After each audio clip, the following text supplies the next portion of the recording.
ആ ചെറിയ സ്പാനർ അങ്ങ് എടുത്ത് എല്ലാം മനസ്സിലായെന്നാ പറയുന്നത്. ചെറിയ പൈസ കൊടുത്താലേ കയ്യിലങ്ങ് പോരും.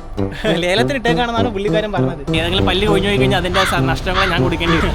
പാകിസ്ഥാൻ ലാഹോറുള്ള ഹമീദ് ഭായ് ആണ്. ഞാൻ ഉള്ളിലിരിക്കാൻ നേരം ഒരു മലയാളി ചായ ഹോട്ടലോ അല്ലെങ്കിൽ റിസോർട്ട് മാതിരി പുറകെ കാണുന്നത് ഇന്തോനേഷ്യയിലെ KSRTC സ്റ്റാൻഡാണ് കേട്ടോ. ഞാൻ ആദ്യമായിട്ട് ഇവിടുത്തെ KSRTC ബസ്സിൽ ട്രാവൽ ചെയ്യാൻ പോവാണ്. ഇവിടുത്തെ KSRTCക്ക് പറയുന്നത് ഡംറി എന്നാണ് കേട്ടോ. ഡംറി DAMRI. നമ്മുടെ KSRTC പോലത്തെ ബസ്സാണ് രസം. നല്ല അടിപൊളി ബസ്സാണെന്നാണ് ഗൂഗിളിൽ നോക്കിയപ്പോൾ കണ്ടത്. നമുക്ക് പോകേണ്ട ബസ് ഇവിടെ റെഡി ആയിക്കൊണ്ടിരിക്കുകയാണെന്ന് തോന്നുന്നു കേട്ടോ. അസ്സലാമു അലൈക്കും പാ. അപ്പോൾ ഇവിടെ വണ്ടിയുടെ എൻജിനൊക്കെ അഴിച്ചു വെച്ചിട്ട് പണിയെടുക്കുകയാണ്. namanya siapa bang? Selamat. Selamat pagi. മക്രൂസ്.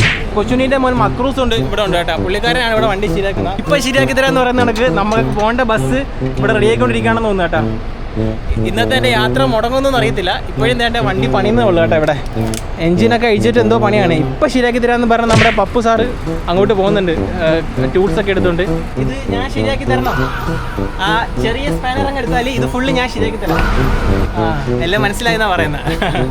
ആ ചെറിയ സ്പാനർ അങ്ങ് എടുത്ത് ബസ്സിലാണ് പോകുന്നതുണ്ടെങ്കിൽ എൻ്റെ ഊപ്പാടുള്ളതും അതാണ് ഇവർ എനിക്ക് 1200 രൂപയ്ക്ക് 1000 കിലോമീറ്റർ ഓടാനുള്ള ബസ് തന്നത്. അതുകൊണ്ടാണെന്ന് അറിയില്ല കേട്ടോ. എന്തായാലും കൊള്ളാം. അവിടെ ബസ്സിൻ്റെ മുകളിലൊക്കെ ഒരുത്തം കയറി ഇരിക്കുന്നത് കേട്ടോ. ഇവിടെയൊക്കെ എന്തായാലും നമുക്ക് കുറേ സമയമുണ്ട്. ഇതേ ബസ്സിൻ്റെ സീറ്റും കാര്യങ്ങളൊക്കെ അഴിച്ച് ഇവിടെ വെച്ചിട്ടുണ്ട്. ഇപ്പം നമ്മൾ കണ്ട വണ്ടീനേക്കാളും അടിപൊളി ബസ്സായിരുന്നു ഇത്. ഒന്ന് പൊടി തട്ടി എടുത്തു കഴിഞ്ഞാൽ ഞാൻ പോകുന്ന ബസ്സിനേക്കാളും കൊള്ളാം കേട്ടോ ഈ ബസ്. ഇത് നോക്കേ, മെഴ്സിഡസ് ബെൻസിൻ്റെ ബസ്സാണ്. അവിടെ കിടപ്പുണ്ട് അതിൻ്റെ വേറെ. എനിക്കൊന്ന് ഇതെല്ലാം വെറുതെ കളയാനിട്ടേക്കാണെന്ന് തോന്നുന്നു കേട്ടോ. ഒരു ചെറിയ വില പറഞ്ഞാൽ നമുക്ക് വേണമെങ്കിൽ എടുത്ത് നാട്ടിൽ കൊണ്ടുവരുന്നു. അതെ, അതിൻ്റെ എല്ലാം സീറ്റ് ഇവിടെ ഇളക്കിയിട്ടിട്ടുണ്ട്. ഞാൻ വേറെ സാധനം നിങ്ങൾക്ക് കാണിച്ചു തരാം. ഇവിടെ ചില്ല് ബസ്സിൻ്റെ ചില്ല് കിടക്കുന്നുണ്ട്. ഇതെല്ലാം ബസ്സിൻ്റെ ചില്ല് വൈപ്പറൊക്കെ ഇവിടെ തറ കിടപ്പുണ്ട് കേട്ടോ. ഇതാണ് സാധനം കേട്ടോ. ഇത് കണ്ടിട്ടാണ് ഇങ്ങോട്ട് വന്നത്. കിടക്കുന്ന വണ്ടി കണ്ടോ, ദൈഹാറ്റ്സുവിൻ്റെ വണ്ടി. അങ്ങോട്ടേക്ക് പോകാൻ പറ്റുമോ നോക്കട്ടെ. അവരാരും പിന്നെ ഇവിടുത്തെ ആൾക്കാർ പാവമായിട്ടൊന്നും പറയത്തില്ല. ഇതേ വണ്ടി കിടക്കുന്നത് പാമ്പൊന്നും ഇല്ലായിരുന്നു. ഈ സാധനം കിടക്കുന്ന വണ്ടി നോക്കേ, ഗവൺമെൻറ്റിൻ്റെ വണ്ടിയാണ്. ചെറിയ പൈസ കൊടുത്താലേ കയ്യിലങ്ങ് പോരും. ലേലത്തിന് ഇട്ടേക്കാണെന്നാണ് പുള്ളിക്കാരൻ പറഞ്ഞത്. ദൈഹാറ്റ്സു അടിപൊളി കേട്ടോ. നമ്മുടെ ജിപ്സിയൊക്കെ മാതിരി. ഈ വണ്ടീനെ പറ്റി അറിയാവുന്ന ആരെങ്കിലുമൊക്കെ ഉണ്ടെങ്കിൽ കമൻറ്റ് ചെയ്യട്ടോ. ഞാൻ ആദ്യമായിട്ടാണ് ഈ വണ്ടി കാണുന്നത്. ദൈഹാറ്റ്സു എന്ന് പറഞ്ഞ ബ്രാൻഡ് ഞാൻ ദുബായിൽ എവിടെയൊക്കെ വണ്ടി കണ്ടിട്ടുണ്ട്. അതല്ലാതെ നാട്ടിൽ ഈ സാധനം കണ്ടിട്ടില്ല. നമ്മുടെ ജിപ്സിൻ്റെയും നമ്മുടെ കോളിസിൻ്റെയൊക്കെ ഒരു ലുക്ക് കേട്ടോ. വണ്ടിയുടെ ഉള്ളൊന്നും കാണിച്ചു തരണമെന്ന് ആഗ്രഹമുണ്ട്. പക്ഷേ ഈ വണ്ടി വല്ല ഇടിച്ച് ആരെങ്കിലും മരിച്ച വണ്ടിയൊക്കെ ആണെങ്കിൽ പടച്ച റബ്ബേ അസ്തഗ്ഫിറുല്ലാഹ് ശൈത്താനിർ റജീം. പ്രേതം എൻ്റെ കൊണ്ടേ പോത്തുള്ളൂ. വർക്ക്ഷോപ്പ് അതൊക്കെ സാധാരണക്കാർക്ക് അലോഡാണോ ഇല്ലയോ എന്ന് അറിയത്തില്ല. KSRTCയുടെ വർക്ക്ഷോപ്പ് ഏരിയയിൽ നമുക്ക് ചെന്ന് കയറാൻ പറ്റുമോ എനിക്കറിയത്തില്ല. ചെല്ലാൻ പറ്റുമെന്ന്. അപ്പാ ഇതേ പുലിനെ കണക്കിരിക്കുന്ന ഒരു പൂച്ച. ആളവിടെ നിന്ന് ഇറങ്ങി നോക്കിയാട്ടാ എൻ്റെ ഒച്ച വെക്കുന്നതെന്ന്. ഇതെല്ലാം ഇവരുടെ വർക്ക്ഷോപ്പ് ഏരിയ ആണ് ഇതൊക്കെ. അപ്പോൾ ഇനി ബെൻസീനാപ്പാ ബെൻസീൻ അത്താവു മിന്ന ഒലി ഉന്തുക്ക് മെസീൻ. ഓ, ഇത് നമ്മുടെ എൻജിൻ ഓയിലാണ് കേട്ടോ ഇവരിങ്ങനെ ഇതിലേക്ക് വെച്ചേക്കുന്നത്. ബുക്കാൻ ബെൻസീനാപ്പാ. ഇത് ചോദിച്ചാണ് ഇത് പെട്രോൾ ആണോ അതോ എൻജിൻ ഓയിലാണോ? ആൾ പറഞ്ഞ് എൻജിൻ ഓയിലാണെന്ന്. ഓയിലിന് പറയുന്ന ഓലി എന്നാ, എൻജിന് പറയുന്ന മെസീൻ എന്നാ, മസീൻ. അപ്പോൾ മെസീൻ ഓലി മസീൻ എന്ന് പറഞ്ഞു കഴിഞ്ഞാൽ എൻജിൻ ഓയിലാണ് കേട്ടോ. അസ്സലാമു അലൈക്കും. apa kabar? Namanya siapa bang? Oh, Jarwo. Rehan. Rehan. Abang selamat. Ya. Selamat. Nama saya Faruk. Dari ya. Pakistan, India. Ya. Pakistan Tinju. Welcome to Palembang. Oh, terima kasih banyak. Thank you so much. Abang bahasa Inggris pintar ya? Ya, sedikit lah. Sedikit. Ya. Pintar. Masya Allah. Ini ke Jakarta? AKBP Unsri. Oh, Pusri.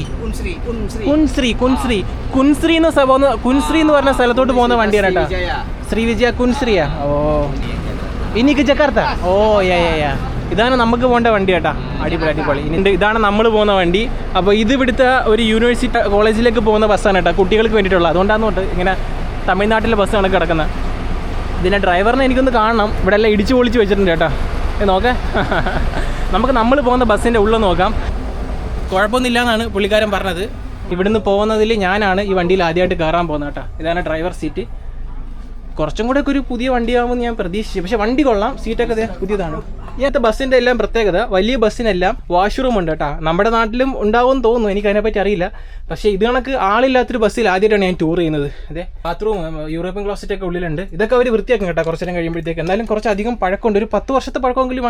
അപ്പോൾ എൻ്റെ seat number 20 അതെ, ഞാനപ്പോൾ ഇവിടെ ആയിരിക്കും ഇരിക്കുന്നത്, ഈ അറ്റത്ത്. എൻ്റെ ഇപ്പുറത്ത് നമ്മുടെ വാരണായിരത്തിലെ പോലെ നെഞ്ചുക്കുൾ പെയ്തിടും മാമഴേ, അവിടുന്ന് റഫ യാസിൻ ഓതിക്കൊണ്ടിരിക്കുകയാണ്. പെമ്പിള്ളാരും എൻ്റെ അടുത്ത് ഇരിക്കല്ലേ എന്ന് പറഞ്ഞിട്ട്. എന്തായാലും നോക്കാം. ഇനി പെങ്കൊച്ചങ്ങനെ വന്നിരുന്നാൽ എൻ്റെ അടുത്ത് റഫ പറയും, നീ ഡ്രൈവിംഗ് സീറ്റ് ഇരുന്ന് വണ്ടി ഓടിച്ചാലും വേണ്ടിയില്ല, നീ പെൺകുട്ടിയുടെ അടുത്ത് ഇരിക്കരുതെന്ന് പറയും കേട്ടോ. നമുക്ക് പുതിയതും പഴയതിലൊന്നും അല്ല കാര്യം, നമുക്ക് സേഫായിട്ട് നമ്മളെ സ്ഥലത്തെത്തണം. കണ്ടം ചെയ്ത് കളയാനുള്ള ബസ്സുകളൊക്കെ ഇവിടെ ഇരിപ്പുണ്ട്, ബസ്സിൻ്റെ സീറ്റ് കാര്യങ്ങൾ. സത്യം പറഞ്ഞാൽ ഇവിടുത്തെ ഇന്തോനേഷ്യക്കാർ പോലും ഈ സ്ഥലത്തോടൊന്നും വന്ന് കാണത്തില്ല. ഇപ്പോൾ ജക്കാർത്തയിൽ നിന്ന് ഇങ്ങോട്ട് വന്ന വണ്ടി കേട്ടാ. 3 മണിയായപ്പോഴത്തേക്കും ഞാൻ നമ്മുടെ ബസ് സ്റ്റേഷനിലെത്തി. ആ സമയത്താണ് ഈ ബസ് ഇങ്ങോട്ട് വരുന്നത്. അപ്പോൾ ഇങ്ങോട്ട് വന്ന ബസ് ഇവിടെ കയറ്റിയിട്ട് ഒന്ന് ഫ്രഷായി റെഡിയായിട്ട് അവർ തിരിച്ച് ജക്കാർത്തക്ക് വിടും. ഏകദേശം 12 മണിക്കൂർ യാത്രയുണ്ട്, അതിൽ കപ്പൽ യാത്രയുണ്ട് കേട്ടോ. അതാ മഴ പൊടിക്കുന്നത്. ഉച്ച കഴിഞ്ഞൊരു മഴ ഞാൻ പറയാറില്ലേ ഇവിടെ എപ്പോഴും പതിവാണെന്ന്, ആ മഴയാണ് കേട്ടോ ഇപ്പോൾ പൊടിക്കുന്നത്. ബസ് സ്റ്റാൻഡിൻ്റെ ഓണർ ഇരിക്കുന്ന മാതിരിയാണ് നമ്മുടെ ഈ കാക്ക ഇവിടെ സിഗരറ്റും വലിച്ചിരിക്കുന്ന കേട്ടോ. നമുക്ക് ആളിനെ ഒന്ന് മോട്ടറാക്കാം. അസ്സലാമലൈക്കും പാ. അങ്ങോട്ടേലും പോകാൻ വേണ്ടിയിട്ട് ഇരിക്കുവാനാ പാപ്പ കരിസീനിയ. siapa? Apa? Pak Adek. Oh, Adek.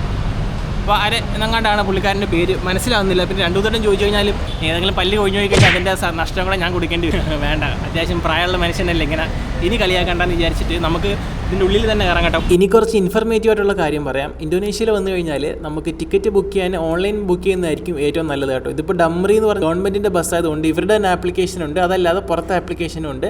അതല്ലാന്നുണ്ടെങ്കിൽ ഈ ഇതുപോലത്തെ ബസ് സ്റ്റേഷനുകളിൽ ഡയറക്റ്റ് വന്ന് നമുക്ക് ടിക്കറ്റ് ബുക്ക് ചെയ്യാൻ പറ്റും. പക്ഷേ അവസാന നിമിഷം നമുക്ക് ടിക്കറ്റ് കിട്ടാതിരിക്കാനൊക്കെ ഉള്ള ചാൻസസ് ഉള്ളതുകൊണ്ട് ഓൺലൈൻ ആയിരിക്കും നല്ലത്. ഇതുപോലത്തെ ബസ് സ്റ്റേഷന് പറയാ ഡംറി പൂൾ എന്നാണ് കേട്ടോ. പൂൾ എന്നാണ് പറയുക, ബസ് സ്റ്റേഷൻ എന്നല്ല പറയുക. അപ്പോൾ ഡംറി പൂളുകളിൽ വന്നാൽ നമുക്ക് ഡംറിയുടെ ടിക്കറ്റുകൾ മുൻകൂട്ടി ബുക്ക് ചെയ്യാനും പറ്റും. നമ്മുടെ യാത്രയ്ക്കൊരു പ്രത്യേകതയുണ്ട്. ഒരു മലയാളീൻ്റെ ഇന്തോനേഷ്യൻ കല്യാണം കാണാൻ വേണ്ടിയിട്ട് പോവാണ്. പക്ഷേ ഞാൻ ഫ്ലൈറ്റിലാണ് പോകാനിരുന്നതും ബുക്ക് ചെയ്തതും എല്ലാം. പക്ഷേ അവസാന നിമിഷത്തെ ഒരു അബദ്ധം പറ്റി, അത് ഞാൻ പതുക്കെ പറയാം. മറ്റൊരു പ്രത്യേകത എന്താണെന്ന് വെച്ച് കഴിഞ്ഞാൽ ഞാനിപ്പോൾ ബസ്സിലാണ് പോകണമെങ്കിലും ഞാൻ കപ്പലിലാണ് പോകുന്നത്. ബസ് ഒരു കപ്പലിൻ്റെ ഉള്ളിലേക്ക് കയറിയിട്ട് ആ കപ്പലാണ് നമ്മളെ ജക്കാർത്ത വരെ എത്തിക്കുന്നത്. ഈ യാത്രക്കാരനെ ഒന്ന് പരിചയപ്പെട്ടാലോ? അസ്സലാമലൈക്കും ബാ. ഓ, ആൾ ഞാൻ സംസാരിച്ചപ്പോഴത്തേക്ക് ഇതേ ബാഗൊക്കെ എടുത്ത് പോകുന്നത്. ഞാൻ പൈസ എല്ലാം കടം ചോദിക്കുന്നു പറഞ്ഞാണെങ്കിൽ കാക്ക ഞാൻ പൈസ ഒന്നും കടഞ്ഞ് വാങ്ങിക്കത്തില്ല, പോകണ്ടേ എങ്ങോട്ട്. ഇനി ബസ് സ്റ്റേഷൻ്റെ ഉള്ളിൽ അമ്മായിയമ്മയും മരുമോളും കൂടെ പിണങ്ങിയിരിക്കുന്ന മാതിരിയാണ് കേട്ടോ എല്ലാവരും ഇരിക്കുന്നത്. ആരും ഒന്നും അങ്ങോട്ടും ഇങ്ങോട്ടും സംസാരിക്കുന്നൊന്നുമില്ല കേട്ടോ. ഇവരെയൊക്കെ ഇനി ഉഷാറാക്കി എടുക്കണം. ഞാൻ ബസ്സിൽ കയറിയിട്ട് നെഞ്ചിനുള്ളിൽ നീയാണ് തേനാണ് പാട്ടൊക്കെ ഇട്ടിട്ട് നമുക്ക് ഇവരെയൊക്കെ ഡാൻസ് കളിപ്പിക്കാം. അപ്പുറത്തിരിക്കുന്ന താത്ത എന്നെ ഇങ്ങനെ നോക്കിയിട്ട് ചിരിക്കുന്നുണ്ട്, ഇവ എന്ത് തേങ്ങയായി കാണിക്കുന്നതെന്ന്. നമുക്ക് പോകാനുള്ള പറക്കും തളിക വന്നിട്ടുണ്ട്. ബസ് വരുന്ന സമയത്ത് ഇവിടെ കിടന്ന് ഉറങ്ങരുതെന്ന് മുന്നേ എഴുതി വെച്ചിട്ടുണ്ട്. അല്ലെങ്കിൽ ബസ്സിൻ്റെ വഴിക്ക് പോകും, നമ്മളെ വഴിക്ക് പോകേണ്ടി വരുമെന്ന്. അങ്ങനെ ഇരിക്കുമ്പോഴാണ് ഒരു മലയാളി കണക്കത്തെ ഒരാളെ പുറത്ത് നിൽക്കുന്നത് കണ്ടു കേട്ടോ. അങ്ങനെ പുള്ളിക്കാരൻ്റെ സംസാരിക്കാൻ വേണ്ടി പുറത്തിറങ്ങിയ പാകിസ്ഥാൻ से हाँ जी कैसे आप ठीक है बिल्कुल बढ़िया मैं केरला अरे भाई आप जी मैं सोचा केरला से हूँ इसलिए I look like मद्रासी करना like the reason आपका मोस्टैश है ना जी जी जी जी जी वो मोस्टैश एक इंडियन एक्ट्रेस हाँ एक्ट्रेस है नाम क्या है ഹമീദ് ഭായ് ആണ് കേട്ടോ. ഹമീദ് ഭായ് ലാഹോർ പാകിസ്ഥാൻ ലാഹോറുള്ള ഹമീദ് ഭായ് ആണ്. ഞാൻ ഉള്ളിലിരിക്കുന്ന നേരം ഒരു മലയാളി ചായ ഉള്ള മീശ കണ്ടപ്പോഴത്തേക്കും ഞാൻ ഇറങ്ങി വന്നതാണ്. അപ്പോഴത്തേക്കും വന്ന് ഒരു സലാമൊക്കെ പറഞ്ഞ് ചോദിച്ചപ്പോഴത്തേക്കും എനിക്ക് മനസ്സിലായി ആൾ പാകിസ്ഥാനിയാണെന്ന്. ഹമീദ്. അപ്പോൾ ഇവിടെ ബിസിനസ്സും കാര്യങ്ങളൊക്കെ നടത്തുന്ന പുള്ളിക്കാരാണ് കേട്ടോ. ജക്കാർത്തയിലേക്ക് പോകുന്ന ആളും. എന്തായാലും ബഹുത്ത് ഹാപ്പി മിൽക്കെ ബഹുത്ത്. പുള്ളിക്കാരനെ കണ്ടിട്ട് ഒരു മലയാളി ലുക്ക് തോന്നി, അങ്ങനെ പോയി പരിചയപ്പെട്ടതാണ്. കണ്ടപ്പോൾ തന്നെ അടുത്ത് വന്നപ്പോൾ മനസ്സിലായി ഉടുപ്പ് പിടിച്ച മാതിരി പിടിച്ചേക്കാണ്, വിട്ടു പോകുന്നില്ല. Farooq Mohammad nice to meet you यार. मैंने 32 इयर्स काम किया, बहुत ज़्यादा काम किया. ओह, यानी सऊदीया में भी केरला वाले लोग थे. हाँ हाँ और दुबई में भी केरला के लोग थे. हाँ, काफ़ी हम अच्छा गुजरा टाइम. लाइक अंदर वर्तना नल्ले थे. हाँ लगी So, Andala Vartana? നല്ലത് ഓ आपको മലയാളം भी आता है 1 2 3 4 5 ये सब सीखा मैंने उधर. माशाल्लाह. I spent 32 years of my life in GCC. Oh, 32 years. Most of that time I spent in Saudi Arabia. 17 in Saudi Arabia and 13 years in Dubai. Oh, 17 30 so total 30 years. So, मैं कितने साल का हूँ? 45. 54. कि हम आए हैं इधर घूमने के लिए जी. तो प्लेन में घूम नहीं सकते. हाँ वो भी सही है. इनको मेरे को एक आदमी का दोस्त പുള്ളിക്കാരൻ എന്നെ കത്തി വെച്ച് കൊല്ലുകയാണ് കേട്ടോ. ഞാനങ്ങനെ ഉള്ളിലേക്ക് കയറുകയാണ്. ഓരോരുത്തരാണ് കയറുന്നുണ്ട്. നെഞ്ചുക്കുൾ പെയ്തിടും മാമഴി. എൻ്റെ അടുത്ത് പെൺകുട്ടി ഇരിക്കല്ലേ എന്നുള്ള റഫയുടെ പ്രാർത്ഥന ബലിക്കുമോ ഇല്ലയോ എന്ന് ഇപ്പോൾ അറിയാം. ഈ കുട്ടി എൻ്റെ അടുത്ത് ഇരിക്കാൻ വരികയാണോ ഇല്ലയോ എന്നാണ് ഞാൻ ആലോചിച്ചിരിക്കുന്നത് കേട്ടോ. അതിൻ്റെ കുറേ ബാഗും കാര്യങ്ങളൊക്കെ ഉണ്ട്. അതൊക്കെ മുകളിൽ വെക്കുന്ന തിരക്കിലാണ് ആ കൊച്ച്. ഭാഗ്യത്തിന് റഫേൻ്റെ യാസീൻ പടച്ചോൻ സ്വീകരിച്ചേട്ടാ. ആ കൊച്ച് വേറെ ഒരു സീറ്റിലാണ് ഇരുന്നത്. എനിക്കുള്ള സീറ്റ് കാലി അടിച്ച് കിടക്കുകയാണ്. ഞാൻ മാത്രം 2 സീറ്റിൽ അങ്ങനെ ഒരു രാജാവിനെ പോലെ ഇരിക്കുകയാണ്. നമുക്കുള്ള ഫുഡാണ് ആദ്യം വന്നത്. ചെറിയൊരു ബന്നും അതിനോടൊപ്പം ഒരു കുഞ്ഞ് ബോട്ടിലെ വെള്ളവും പിന്നെ നമ്മുടെ ടി വന്നു കേട്ടോ. ടി അല്ല, ഞാൻ തന്നെ ആലോചിക്കായിരുന്നു ടിക്കറ്റ് എടുത്ത് വെറുതെ ആയി പോയി. കള്ളവണ്ടി കയറിയാൽ മതിയായിരുന്നു. ഇതിനകത്ത് ആരും വന്ന് ടിക്കറ്റ് ഒന്നും ചോദിക്കുന്നില്ല. അങ്ങനെ ഒരാൾ വന്ന് ടിക്കറ്റൊക്കെ ചോദിച്ചു. ടിക്കറ്റൊക്കെ കാണിച്ചു കൊടുത്തു. പാലത്തിൻ്റെ മുകളിൽ കൂടെയൊക്കെയാണ് വണ്ടി പോകുന്നത്. എന്തായാലും നമ്മൾ പുറത്തെ കാഴ്ചകൾ ആസ്വദിച്ചിട്ട് നേരെ തുറമുഖത്തേക്ക് വെച്ച് പിടിക്കുകയാണ്. ഏഷ്യയിലെ തെങ്ങും കവുങ്ങും ഒക്കെ കണ്ട് നിങ്ങളെല്ലാം ബോറടിച്ചിരിക്കുമായിരിക്കുമല്ലോ. ഇനി നമുക്ക് കുറച്ച് ഹൈ റൈസ് ബിൽഡിങ്സും സ്കൈ സ്ക്രാപ്പേഴ്സും ഇന്തോനേഷ്യയുടെ നാഗരികത അതൊക്കെ കാണാം. ഈ ട്രിപ്പിന്റെ ഏറ്റവും വലിയ അട്രാക്ഷൻ നമ്മുടെ മലയാളി ചേകന്റെ കല്യാണമാണ്. അത് കൂടാനാണല്ലോ ഈ ബാഗും ക്യാമറ എല്ലാം പിടിച്ച് പോകുന്നത്. ആ കാഴ്ചകളൊക്കെ നിങ്ങളെ കാണിച്ചു തരാം. അതിന് മുന്നേ നിങ്ങളൊരു കാര്യം എനിക്ക് ചെയ്തു തരാനുണ്ട്. ഏത് ജില്ലയിൽ നിന്നാണ് അടുത്ത ഇന്തോനേഷ്യ മരുമകൻ എന്ന് നിങ്ങൾ ഗസ് ചെയ്യുക. നിങ്ങളുടെ ഗസ് കറക്റ്റ് ആണോ എന്ന് ഞാനൊന്ന് നോക്കട്ടെ. ഓക്കെ, അപ്പോൾ കമന്റ് ബോക്സിലേക്ക് വരീൻ, ഗസ് ചെയ്യും. പുതിയ ഇന്തോനേഷ്യ മരുമനെ കിട്ടുമ്പോൾ നിങ്ങളെല്ലാം എന്നെ മറക്കോടെ.